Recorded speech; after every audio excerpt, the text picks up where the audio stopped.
जय शिवराय. निवडणूक अर्ज सादर केल्याच्या नंतर नामनिर्देशन पत्रांची छाननी केली जाते आणि सगळं सुरळीत झालं तरच तुमची उमेदवारी ही निश्चित होते आणि म्हणूनच हा अतिशय महत्वाचा आणि नाजूक टप्पा आहे. मागच्या लोकसभा निवडणुकीमध्ये गुजरातला काँग्रेस उमेदवाराच्या 4ही अर्जांच्या सूचक आणि अनुमोदकांनी माघार घेतली आणि त्यामुळेच त्यांचा अर्ज बाद झाला. इतर सगळ्या अपक्षांनी अर्ज मागे घेतला आणि चक्क लोकसभेचा पहिला निकाल निवडणूक न होता जाहीर झाला. डोंबिवली लोकसभा निवडणुकीमध्ये असं काहीतरी होईल ही बातमी समजल्याच्या बरोबर प्रतिस्पर्धी पक्षाने माजी महापौरांनाही अर्ज भरायला सांगितला. आपल्या उमेदवाराचा अर्ज मंजूर झाल्यानंतर त्या उमेदवाराला माघार घ्यायला सांगितली. म्हणूनच अर्ज किंवा आपलं नामनिर्देशन संमत होईपर्यंत काय काळजी घ्यायची असते, तसेच उमेदवारांची छाननी म्हणजे नेमकं काय, आपली काय भूमिका असावी, या सगळ्या विषयांवरती आपण आजच्या भागामध्ये चर्चा करणार आहोत. नमस्कार, मी लॉयर राजेश सावंत आणि इन्फॉर्मेटिव्हच्या अजून एका भागामध्ये आपल्या सगळ्यांचं मनपूर्वक स्वागत आहे. आता सगळ्यात अगोदर अर्जाची छाननी म्हणजे नेमकं काय असतं ते समजून घेऊया. निवडणूक प्रक्रियेमध्ये फक्त अर्ज भरल्याने उमेदवारी निश्चित होत नाही, तर निवडणूक निर्णय अधिकाऱ्याच्या मार्फत त्या सगळ्या अर्जांची कायदेशीर आणि प्रतिकात्मक छाननी केली जाते. याला स्क्रुटिनी ऑफ नॉमिनेशन पेपर म्हणजेच अर्जाची छाननी म्हणतात. उमेदवाराने अर्ज सादर केल्याच्या नंतर त्याची प्रत निवडणूक कार्यालयाच्या सूचना फलकावरती दोरीला बांधून ठेवली जाते, जेणेकरून ती सगळ्यांना बघता येईल. आता ऑनलाईन पद्धतीने अर्ज भरावे लागत असल्याच्यामुळे आयोगाच्या वेबसाईटवरती सुद्धा कदाचित ते उपलब्ध केलेले असतील. त्यामुळे अर्ज भरल्यानंतर हा महत्वाचा आणि पहिला टप्पा असतो.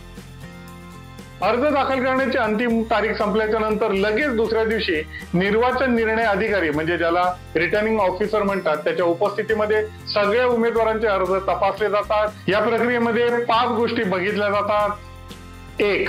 अर्ज योग्य पद्धतीने भरलेला आहे का. 2. आवश्यक कागदपत्रे जोडलेली आहेत का, जसे शपथपत्र, राखीव वर्गाचा पुरावा वगैरे वगैरे. 3. जामीन म्हणजे ज्याला अनामत रक्कम म्हणतात ती भरलेली आहे का.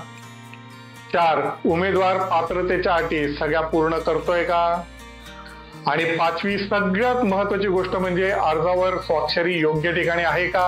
या सगळ्या बाबतींची खोलवर तपासणी केली जाते. या अर्जामध्ये काही चूक, त्रुटी, अपूर्ण माहिती किंवा पात्रतेचा अभाव आढळल्यास संबंधित उमेदवाराला त्याच्या बाजूने स्पष्टीकरण करण्याची संधी दिली जाते. किरकोळ किंवा छोटी चूक असली तर ती दुरुस्त करण्याची परवानगीही मिळते, पण त्रुटी गंभीर असेल तर अर्ज थेट बाद होतो. उदाहरण घ्यायचं तर मी माझा एक अनुभव सांगतो. एका उमेदवाराने निवडणूक अर्जासोबत शपथपत्र दिलं नव्हतं, कारण त्यावेळी ते तयार झालेलं नव्हतं. मग मी त्याला घेऊन निवडणूक निर्णय अधिकाऱ्याला भेटलो आणि त्यांना विनंती केली की छाननीच्या आधी ते दिलं जाईल. अधिकाऱ्याने त्याची ही विनंती मान्य केली. मात्र त्या उमेदवाराने ते सकाळी न देता थेट छाननीच्या वेळी आणलं आणि शपथपत्र वेळेत न आल्याने त्या उमेदवाराचा अर्ज बाद झाला होता. आता या छाननीच्या दरम्यान उमेदवाराने प्रत्यक्षपणे उपस्थित राहावं का. जर वेळ असेल तर ठीक आहे, नाही तर त्याच्या प्रतिनिधींनी तर कंपल्सरीच तिथे उपस्थित राहणं गरजेचं आणि अत्यंत महत्वाचं आहे. त्याच्या बरोबरीने उमेदवारी अर्जामध्ये लिहिलेली सगळी मूळ कागदपत्र घेऊन जा. अगदी पॅन कार्ड, आधार कार्ड, बँक स्टेटमेंट आणि जी काही तुमची फाईल आहे ती सगळी तुमच्या बरोबर ठेवा.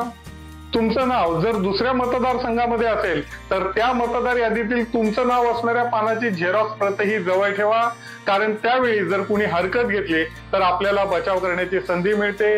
तसेच विरोधी उमेदवाराच्या विषयी तक्रार करणं शक्य होतं. तुमचा अर्ज व्यवस्थित आहे असे निवडणूक निर्णय अधिकारी जेव्हा जाहीर करतो तेव्हा आपली उमेदवारी निश्चित होते. छाननी पूर्ण झाल्यावरती कोणते अर्ज स्वीकृत म्हणजे ऍक्सेप्टेड झालेले आहेत आणि कोणते नामंजूर झालेले आहेत त्याची अधिकृत यादी जाहीर केली जाते. ही यादी येत्या निवडणुकीसाठी अधिकृत उमेदवारांची प्राथमिक यादी असते.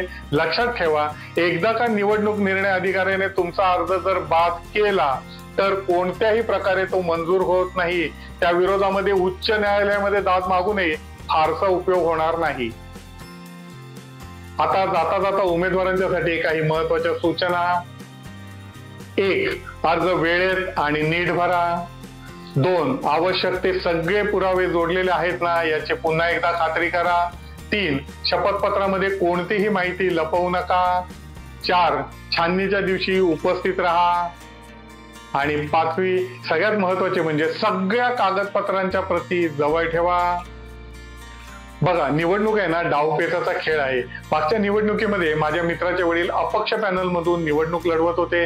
त्यांच्या विरोधामध्ये आहे ना शिवसेनेचा तगडा प्रतिस्पर्धी होता आणि मुख्य लढत या दोघा जणांच्या मध्येच होती. अवधानाने त्या शिवसेनेच्या उमेदवाराची एका ठिकाणी सही राहिलेली होती आणि नेमकी हीच गोष्ट माझ्या मित्राने हेरून ठेवली होती. छाननीच्या वेळी त्याने ही त्रुटी लक्षात आणून दिली. त्यावेळेला निवडणूक निर्णय अधिकाऱ्याने त्या उमेदवाराला फोन करून ताबडतोब येण्यास सांगितलं, पण मित्राने त्यात नकार दिला. छाननीची वेळ 12ची असल्याच्यामुळे नाईलाजाने अधिकाऱ्याने त्याचा अर्ज बाद केला. आनंदाच्या उकळ्या फुटत त्याने ही बातमी पॅनल प्रमुख नानांना येऊन सांगितली, पण ते गंभीर झाले आणि बोलले, बाळा, असले उद्योग करण्याच्या आधी मला जरा विचारायला हवं होतं रे. तो लढत तुझे वडील आणि शिवसेनेमध्ये जर झाली असते तर ज्याला 8,000 मतं पडली असती ना तो सहजपणे जिंकला असता आणि तेवढी सोय आपण केली होती. आता त्याचा अर्ज बाद झाल्याच्यामुळे त्याला जी 7,000-7,500 मतं मिळणार होती त्यातली अर्धी मते आपल्याला लागतील. म्हणजे तुझ्या मूर्खपणाच्यामुळे आपलं विनिंग टार्गेट जे आहे ते तू 12,000च्या वरती नेऊन ठेवलं आणि तसंच झालं. त्या पक्षाची उमेदवारी रद्द केल्याच्यामुळे त्यांची एक गठ्ठा मतदान जे आहे ना त्या लोकांनी तिसऱ्या उमेदवाराला केलं आणि शर्यतीत नसतानाही तो उमेदवार जिंकून आला. राजकारणाच्या पटावर जे आपल्याला मिळवायला हवं असतं ना ते मिळवण्यासाठी काही खेळी खेळाव्या लागतात आणि त्यासाठी डोकं शांत ठेवून हे सगळं करायचं असतं. तुम्ही सगळेजण सुज्ञ आहात आणि म्हणूनच निवडणुकीच्या रणांगणामध्ये आहात. तेव्हा स्क्रुटिनी पर्यंत काळजी घ्या आणि एकदा का आपली उमेदवारी नक्की झाली की मग दणक्यात निवडणूक प्रचाराला सुरुवात करा. आजच्या भागामध्ये एवढंच. हा भाग आवडला तर लाईक करा, शेअर करा आणि अशाच प्रकारच्या नवनवीन गोष्टींसाठी कायम आमच्या संपर्कामध्ये राहा. आमच्या इन्फॉर्मेटिव्ह चॅनलला लाईक आणि सबस्क्राईब करा. पुन्हा भेटू एका नवीन विषयासह. तोपर्यंत मजेत राहा, आनंदात राहा, हसत राहा. धन्यवाद.